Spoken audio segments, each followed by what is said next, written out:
Driving at night is relaxing, but only if there are no bizarre creatures, territorial ghosts, and, of course, creepy supernatural children lurking on the roadside. Because when the ghost kids start crying, you're gonna have a bad time. Enjoy these 5 allegedly true and incredibly creepy stories about the worst that can happen on nighttime drives. If you have a story of your own, share it with us at darkstories.org or darknessprevails.org/submit. Now, let's begin.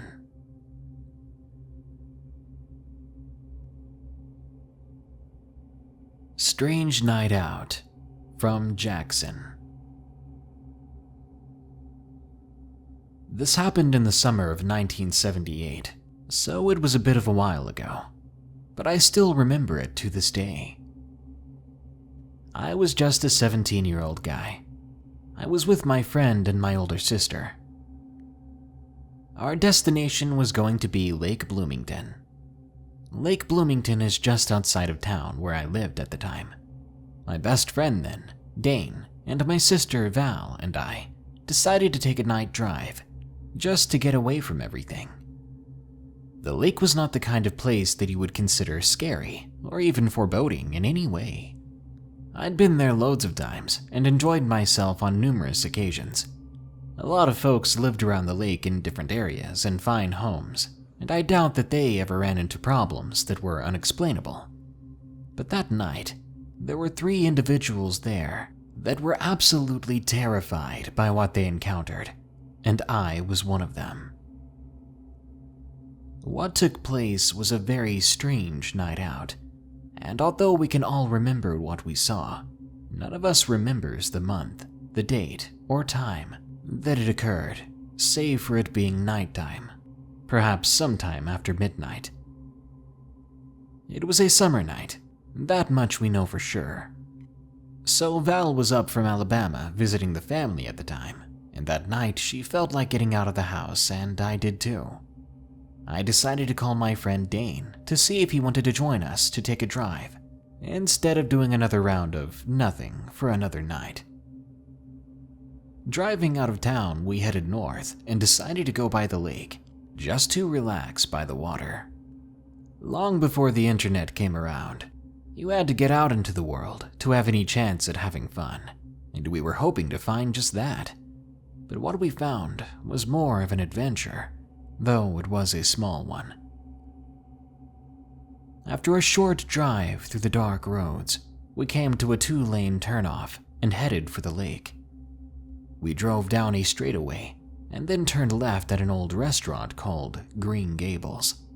On the road that circled the lake, I drove my 1973 Pontiac Lemon Sport Coupe that had once belonged to Val, which will actually have a bearing on the story later. I asked the others if they had a particular destination in mind, and after a bit of discussion, we decided to just stop by the lake, hopefully someplace that we could get down close to the water. I wasn't familiar with the roads that took us around the lake, but Val remembered from when she used to live in the area, so she directed us, and we drove on, catching a glimpse of the lake through the trees as lights in and around the water reflected off of it. The water was calm and smooth, like a giant mirror, reflecting the beautiful pale moonlight. Dane was in the back seat, Val was in the front passenger seat, and again I was driving. There was an abundance of brush down by the water's edge in spots that were never used by anyone to access the lake, but we could still catch sight of the water quite often. Most of the trees between us and the water cast shadows from the moon that reflected off the pavement as we continued to drive. It was a long way around, but it wasn't like we had anything else to do. A hurry was the last thing we were in. We eventually came to a familiar area, even though it wasn't very well lit. When I was younger, I used to come to this spot just ahead on a church picnic, which was called Three Bears Park, and as I knew where we were for the first time that night, I decided it would be as good a place as any to stop and walk down to the water's edge. The sign next to the road announced where we were as we pulled into a half-circle gravel drive. with a small place to park up against a line of large railroad ties laying end to end. The first strange occurrence happened as we were pulling into this parking area.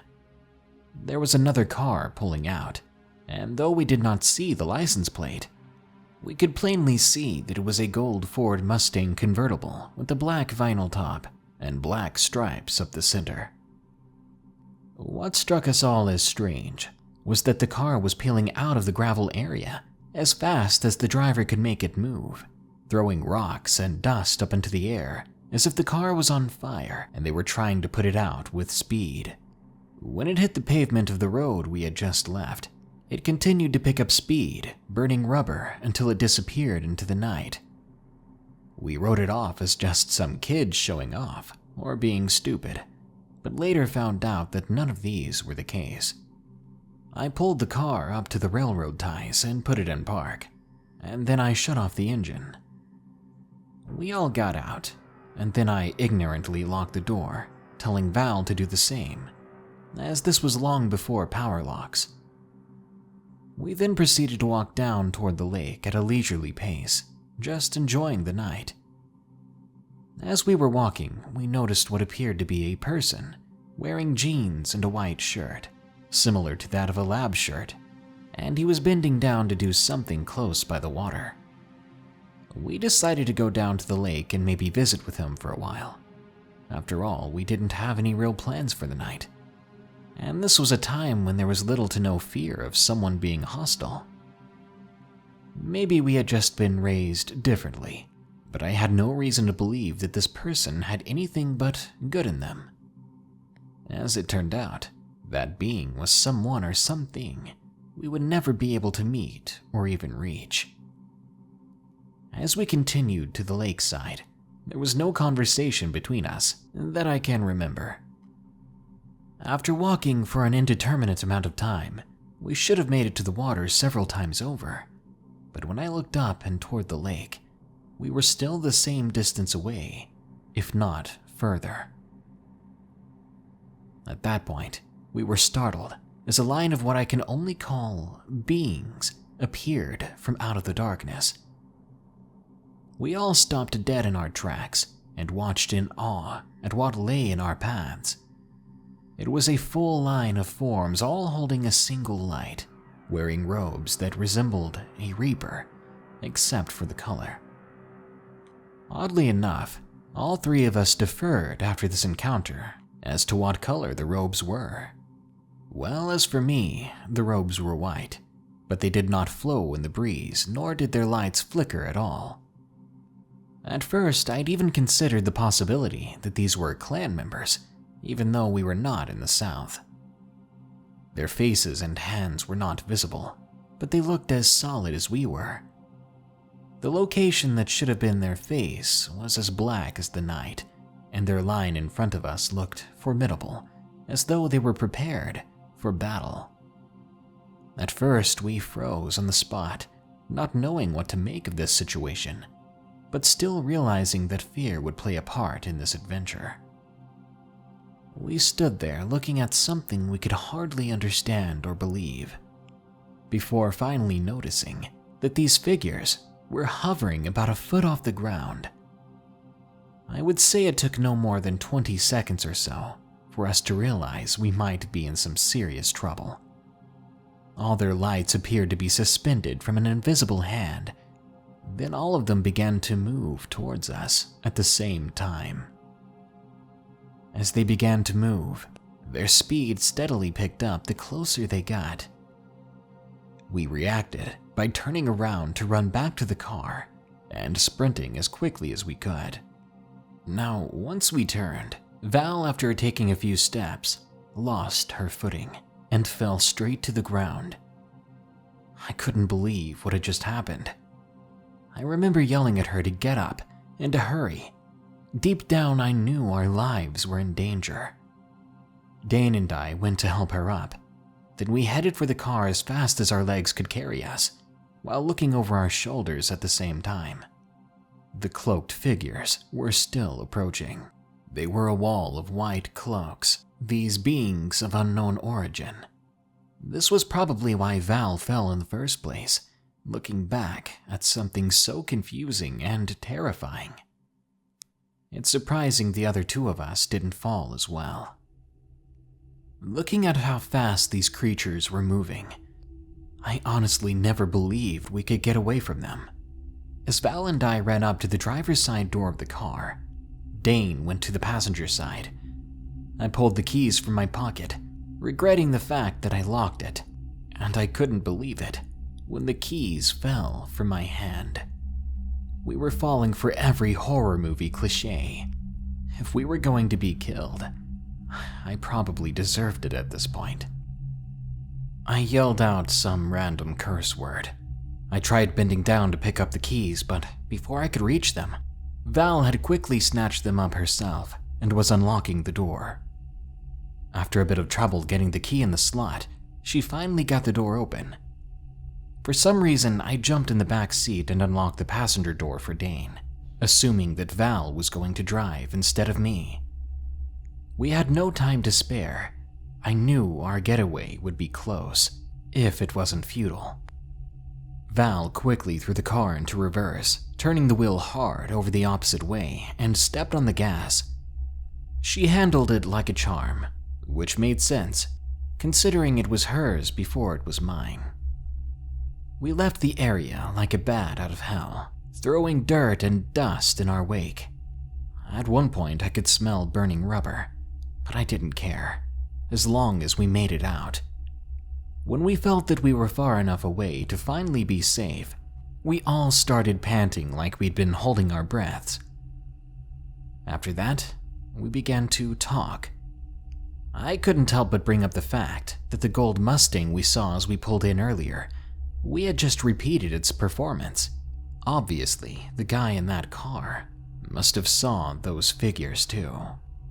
After this experience, we wished we could have talked to that person, just to be sure, just to know that the three of us weren't hallucinating or crazy. Unfortunately, we never found them, and we never returned to search that area the next day. We were too intimidated to go back. Everything that we had experienced that night continues to remain a mystery, as we have no idea what we encountered, and I for one have never heard of anything remotely similar. I wonder just how many people were chased off from that lake, how many others are out there who were warned off the property by those cloaked figures.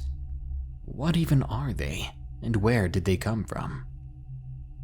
I don't expect everyone to just believe the story, so if you have the gall, if you have the time, drive out to Lake Bloomington sometime in the middle of the night, a little past midnight, in central Illinois, and let's see what happens to you. Skinwalkers on Navajo Station. From Anonymous.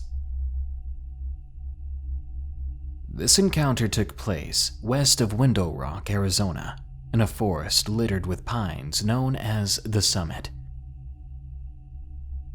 One night at around 1 a.m., my mother and I were driving home, when out of nowhere, we saw what we could only describe as two coyotes sloppily jogging across the narrow stretch of road.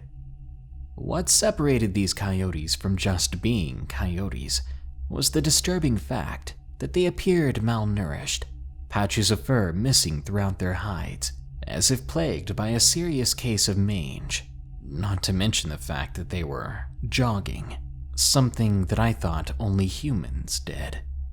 They appeared more like emaciated people, glaring at us as we drove by with eyes that reflected red. The only thing about them that looked coyote-ish were those canid faces. They were even especially lethargic, as if they didn't give a ding if we hit them head-on with the truck. We allowed both creatures across the road safely, even as they continued to walk on two legs in the most bizarre, disturbing way. They disappeared into the darkness, leaving us to drive home in the dark, in silence for a while. After that night, I have an uneasy feeling driving through that particular stretch of forest, especially after dark. Rest in peace. From Kim B. I work as a seamstress for a wedding dress shop in Lincolnshire, UK. I was driving on my way home one night from a fitting, which had me going back and forth the last couple of weeks. As I had to fit around the bride's schedule, this meant that I wouldn't get started until around 5 or 6 p.m. sometimes. This particular fitting had gone on longer than I wanted, and it had gotten really late by the time I left. I never truly liked driving this late at night. From the bride's house, I tended to drive down the back country lanes as the traffic on the main roads was always really bad. After I left the house, I could see the taillights of the traffic on the main road ahead, so I made the decision to drive home down the back lanes again. I was familiar with these roads, and there is one road you have to drive really slow on, as there's a nasty sharp corner. If you weren't paying attention, this would come out of nowhere, and you could possibly get hurt. So if you were going too fast, it can turn out to be very dangerous. Due to my recent late finishes and the bad traffic of the main road, I'd ended up taking this drive home quite a few times over the last week, and I had experienced a few strange moments near this corner. A couple of evenings prior, I swore I heard a car horn beeping like crazy behind me, and I saw a flash of light. But when I looked, there was no one else on the road with me. This one was easy to shrug off, though it was pretty weird. The next night on the same area of the road, something ran across the road ahead of me. This wasn't unusual as this was the countryside, but I do recall it being weird, as whatever had run across was larger than the wildlife I knew we had. I put it down to being tired and maybe there were kids messing about. On this night in particular, I was just getting to the corner, and in the slight distance on the side of the road, standing in the darkness of the night, was very obviously a woman.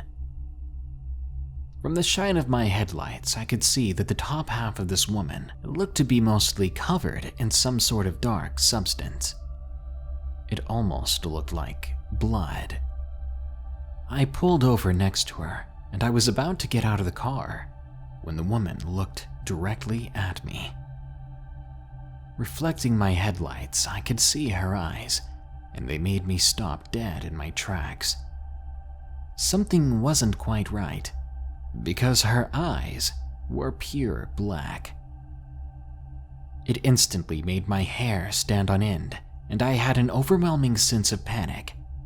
I sat there for a minute trying to figure out what I was seeing. The woman didn't move from the spot where she was standing. She just kept looking at me, or at least in my direction. This made me even more nervous. A minute passed and I sat there staring back at her. I ignored the panic and decided that I had to do the right thing. I had to see if she needed help. I continued to get out of the car and realized that I had forgotten to unlock my seatbelt. I looked down to press the release button, opened the door, and started to get out. I turned and looked up, only to see that the woman had vanished. There was no sign of her anywhere on the road, nor the side of the road. I called out to her, but there was no response, just the silence of that night. Feeling entirely freaked out, I got back in my car and drove off slowly, in case she walked further up the road. I kept checking my rearview mirror, thinking about what I saw. Was it even real? Did I actually see anything? Am I just exhausted and my mind is playing tricks on me? I finally made it home and still had the deep, overwhelming feeling that I needed to do something about what I saw, so I called the police and reported what I'd seen. I gave them the location and advised of what had happened. They said they would see what they could do and would keep me updated. The following day, late in the afternoon, I got a call back from the police. They had attended to the location and had found a car which had crashed off the road into the ditch. This made my skin crawl, as I'd only seen this woman the night before, and it didn't make sense. I'll never forget the moment when the officer continued to tell me that there was unfortunately a person in the passenger seat that had passed away during the accident. During the phone call, I remember I felt a strange mix of emotions. When they told me about the person in the car, I was overcome with a deep sadness, but then it changed into a weird form of relief. It was almost like someone or something had attached itself to me and then left once they had found the car and person inside. A couple of days after this, the event was reported to the local newspaper. It turned out that a young woman had died on impact in the accident. My heart froze when I saw her picture, because it was the same woman that I'd seen standing on the side of the road, though now I know it was impossible for her to be standing there. The person that had been driving their car was her boyfriend. He had left her in the car and went off to try and find help, but had been found unconscious over 2 miles away near the main road. He was taken to the hospital, put into a drug-induced coma. They knew from his family that he was driving his new girlfriend home, and they must have crashed. Initially, the police had been searching in the wrong area, until I called and gave them a new lead. It's a sad story, but at least I was able to do something. I believe that girl's spirit reached out to me because she wanted her body to be found. The Thing on the Road, from Rafael. I live in a city called Santa Cruz do Capibaribe in Brazil. Before moving here, I used to live in Minnesota in the US for a couple of years. My family isn't from this city, but my mom did used to live here.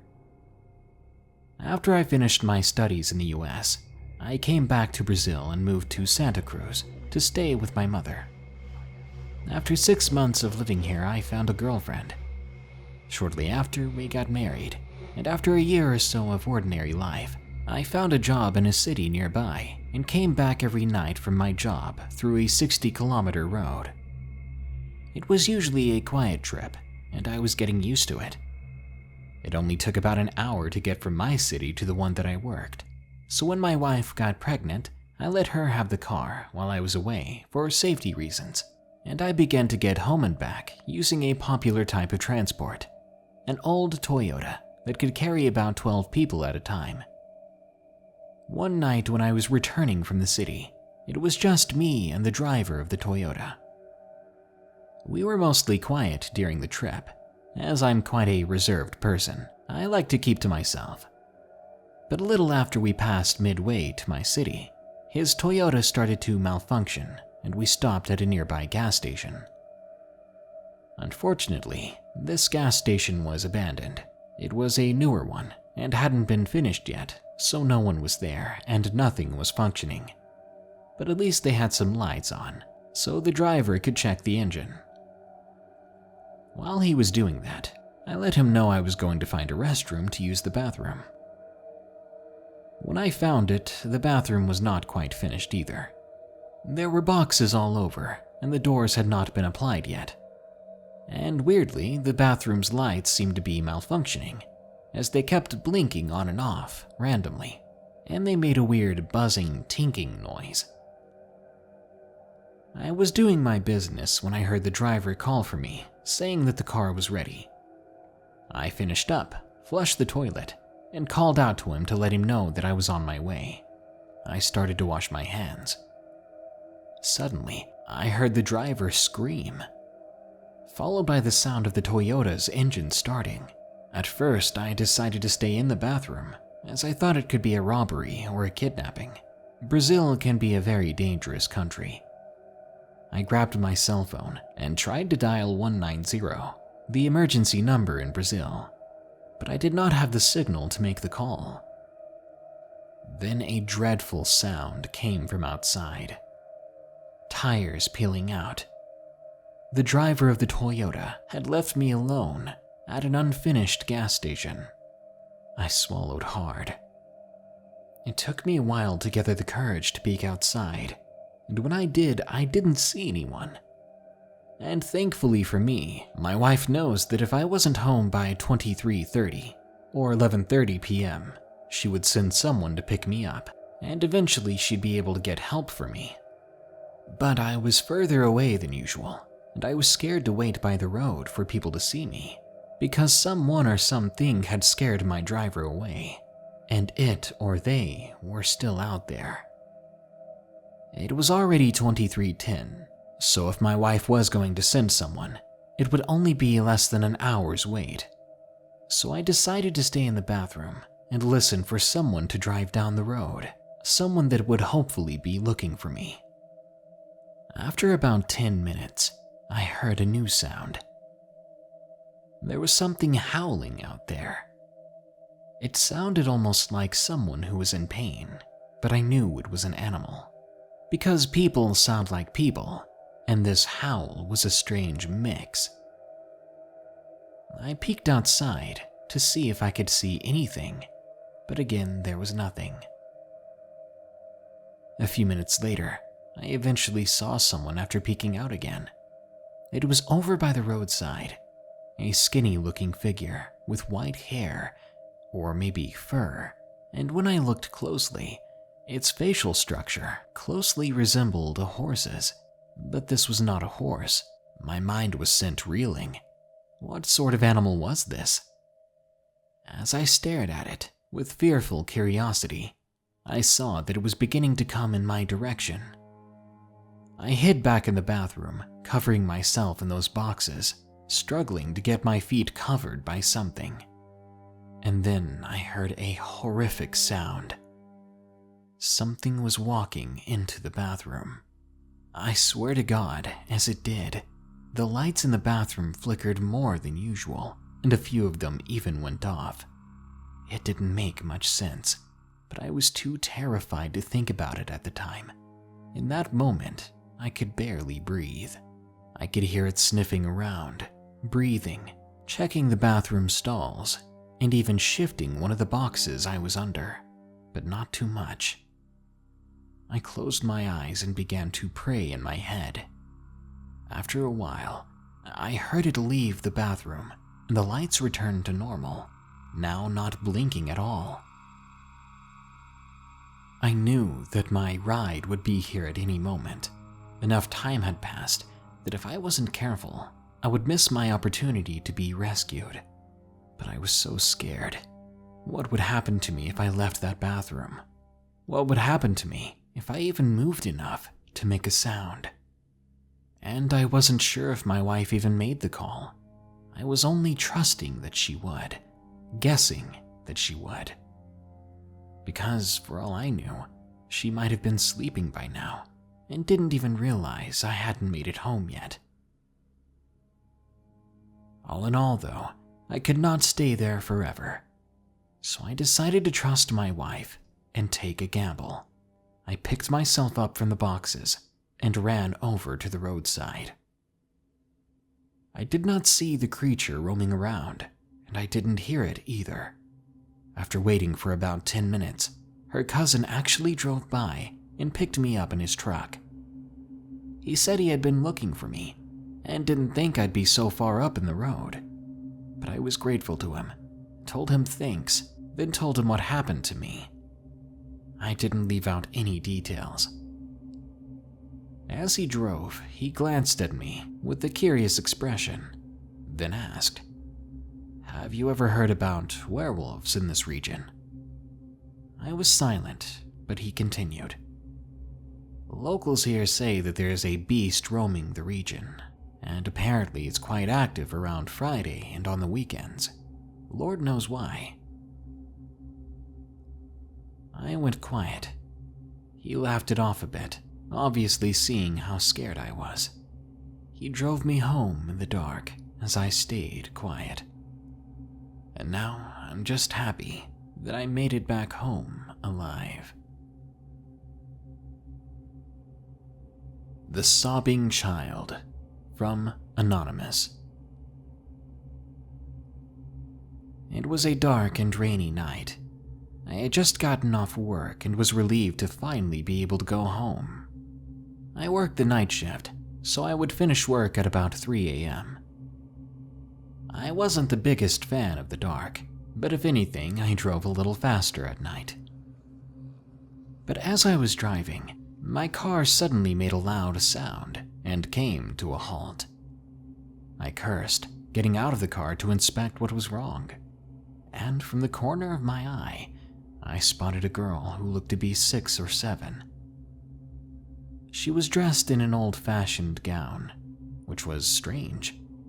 I felt so bad I went up to her and asked her where her parents were. Instead of answering me, she cried.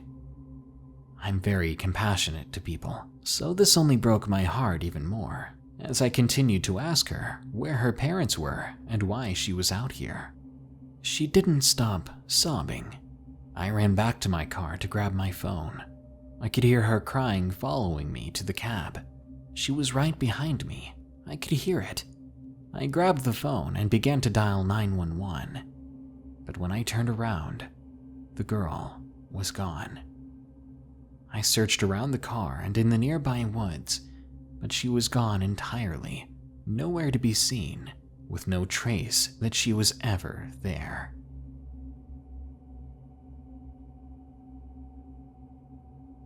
Crying children, territorial ghosts, and being abandoned in the middle of nowhere to become prey for some supernatural beast. These have been 5 allegedly true night drive scary stories, but I hope they haven't made you too afraid to enjoy a night drive from time to time. If anything, just don't leave your car and keep on driving, no matter what you see. Good night. If you enjoyed this episode, be sure to like, share, comment, and subscribe. If you have a story of your own, share it with us at darkstories.org or darknessprevails.org/submit. Check the links below to support the show. There's a link to donate on my Patreon, a link to my merch store with some creepy cool shirts, and a link to get started investing with Acorns, which is a referral link and helps me out too. Now, as usual, here are my 5 favorite early comments from the previous full episode, titled 7 Real Alien Encounters. Ronald C. says, a gray man came and probed me last night. I'm sorry, Ronald, but I think you'll be okay as long as those 2 things aren't reversed. If you catch my drift. Gravel Paws says, let's see them aliens. Yes, please. The sooner we get to live in a world with multiple intelligent species, the better. The Doric says, this confirmed that the Lord Darkness Prevails shall join us on our glorious quest to raid the Area 51 and get them extraterrestrial cheeks. Oh, I'm all ready, because what you don't know is that aliens have 3 cheeks, and I figured out a way to clap them all. Mo says, PSA, I just came back from camping at the Holcomb Valley Campground in Big Bear, California. If anyone is from that area and you want to hear strange screams that the rangers tell you to ignore, then that's the place to go. Good luck. Thanks, Mo. I'm always up for vacation destination suggestions. And Atherin Cohen says, I think if I encountered an A. Lamau anytime soon, I'd have a heart attack. Well, all the more reason I need to find one right away. Well, that brings us to the end of this Darkness Prevails episode. But don't you worry your pretty little head, because more scary stories are always on the way soon. So stay tuned. Until next time, here are the credits to my amazing patrons who continue to donate. They're great people. But are they people? Or are they aliens? Anyway, remember, stay safe out there and stay creepy, because this world is a strange one.